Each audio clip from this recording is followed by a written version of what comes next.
તો હેલો દોસ્તો, હર હર મહાદેવ, જય શ્રી કૃષ્ણ, જય શ્રી રામ ને જય દ્વારકાધીશ. તો સ્વાગત છે તમારું બધાનો અમારા ગોસ્વામી ફેમિલીમાં. સ્વાગત છે તમારું બધાનો આપણી યુટ્યુબ ચેનલમાં. તો ભાઈ જો ખરો બપોર છે, ખરો બપોર જ છે ને 4 વાગ્યા. ઓકે. તો ભાઈ સાંજે 4 વાગે અમે લોકો ધાબા ઉપર આવ્યા છે. થોડા વાદળા હતા એટલે કીધું એક મસ્ત શોટ લઈ લઈએ ધાબા પર, એટલે કે વિડીયો ઉતારી દઈએ એક રીલ્સ માટેનો, એટલે કપલ રીલ્સ માટેનો ઉતારવા માટે અમે ધાબે આવ્યા છીએ. અને આ મેડમ તો જો ઓલવેઝ વાતું નહીં, ગરમી રહેવાય. ઓલવેઝ એમ જો તો કેટલી રૂડીને રૂપાળી લાગે છે આ કપડામાં. અને પેલા કુરિયર જેવું છે, કુરિયર ઢગલો મંગાવે, ઢંગ ઢાળ વગરના કપડાં પહેરીને ફરતી કોણે હોય છે. કીધું કોરિયરમાં મંગાવો? મને બતાવ, કાઢી બતાવ. એટલે હું કોઈ વિડીયો જેવું, કોઈ પેલા વિડીયો નહીં કુરિયર વાળો બતાવતા યાર, એની વાત છે. એમ તું તો નહીં મંગાવતી. સૌથી હાઈવેસ્ટ ઘરમાં કુરિયર મંગાવતું કોણ મંગાવે છે? કોણ મંગાવે? તમે. મારા સિવાય કોઈ કુરિયર મંગાવતું જ નથી.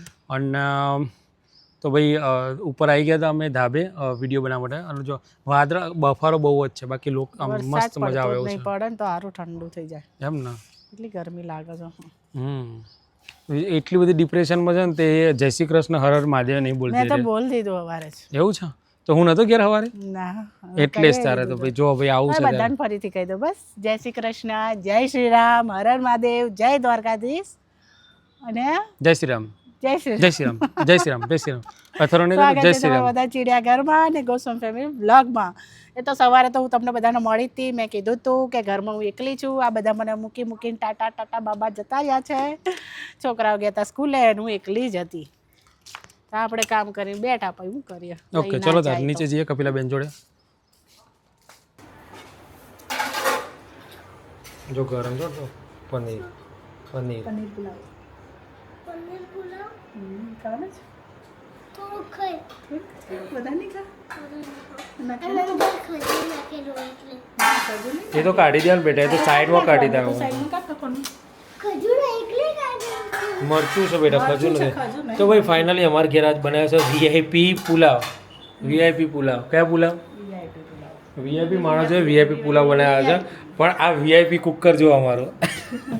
હા તો નહીં નાખવાનું. એકચ્યુઅલી છે ને આ કુકર અમે જવા દઈએ, પણ આ કુકર જવા દેવાય? ના જવા દેવાય. ચમ ના જવા દેવાય? બે હાથ જ નાખી દેવાય. હા, હાહરી કરતા મારા હાહુની અધોણી છે એમ. હા, અમારા સાસુમાએ આપી છે, એક આના આપી. અમારા હાહુમાએ જે આપે બધું સ્ટાન્ડર્ડ આપી છે, મજબૂત મારા ભાગમાં આવ્યું છે. આ મજબૂત, આ કુકર મજબૂત, પછી પેલું મિક્સર મજબૂત, શું કહેવાય યાર, સોફા મજબૂત, ટ્રીપાઈ મજબૂત, પાછી કાચની ગ્લાસની ટ્રીપાઈ મજબૂત. હે ખબર હતી કે મારી દીકરી અત્યારે ભલે આમ ફૂંક મારવાનું ઉડે એવી હોય પટલી, પણ લોબા ગાડી એવી જાડી થશે કે બાકીની ત્રણેય દીકરીઓ નથી ક્રોસ કરીને આગળ જશે. પણ એવું તે ત્રણેયને ક્રોસ મારી જાય તો અરે એ જ ને, કશું નહીં. અમુકનું બંધારણ એવું હોય કે ખાવાનું છોડવાથી વધતું હોય. જમાઈને એ સુધી બકે ભૂખ લાગી છે એ ક્યારની બહુ એને દાબેલી ખાવી દેવા. અત્યારની સિઝનમાં દાબેલી ખવાય? સોમવારથી બહારનું ખવાય તો મંચુરિયન તો બિલકુલ ના ખવાય.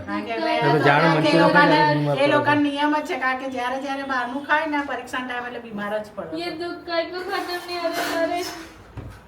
ભાઈ પેલી એક રોટલી પડી ને તવી મૂકીને ગરમ કરી દેજો ને. મમ્મી ગરમ કરી દે ને. હશે અડધી હશે, મેં અડધી ખાધી હતી, અડધી તો પડી હશે. પડે તો ખરો રોટલી, બીજું કોઈ બી નહીં.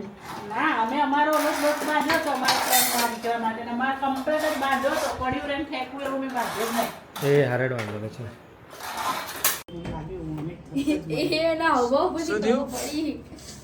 હાડી પડી હતી આમ પેટમાં જબરું પેટ થતું હતું, ઊભી થઈને મને બેહીએ રે કદાચ ના થાય. પણ મેં તો જો અહીંયા બેરે તો બગડશે, મને અંદર જ જવા દે. માએ મને કીધું કે વોમિટ થઈ. હું કીધું ના હોય. હવે તો જોડે કર્યું ને એટલે ખબર પડી કે વોમિટ થઈ. શું થયું તાર મમ્મીને? મેં તો ડર ગયા. મને તો બીક લાગે પાછું કે તો ફટ્ટું સારા એક નંબરના ખાધેલું પીધેલું બહાર. ત્યારબાદ દાલ બાટી ખાવા જવું છું. દાલ બાટી ચૂરમા નીકળી જાય. હે તારું દાલ બાટી ચૂરમા નીકળે તો આ રીતે ખબર નહીં ક્યાં છે. હા કે હા સી હવે કોઈ વાર લાગશે મને ખબર. આમ કંઈક પેટમાં એવું થતું હતું ને. એના હબો બધું મને ખબર પડે કે આનો કોક તો જાય. બેઠીએ તો થોડી વાર મેં બેસું, જો ના થાય તો સારું. તો મેં ના થશે નહીં થાય નહીં થશે મેં તો જવા દે અંદર નક્કી નહીં હા અહીંયાથી હતું બધું બગડ અથર્વ બગડ છી છી છી અથર્વ અંદર જ છે આ તાર મમ્મી જોડે ના ઊંઘતો વોમિટ કરશે રાત્રે આમ કઈ એવું કરીશ તો તું બગડે ગંદુ થઈ જાય બાંજોડ ઊંઘી આજે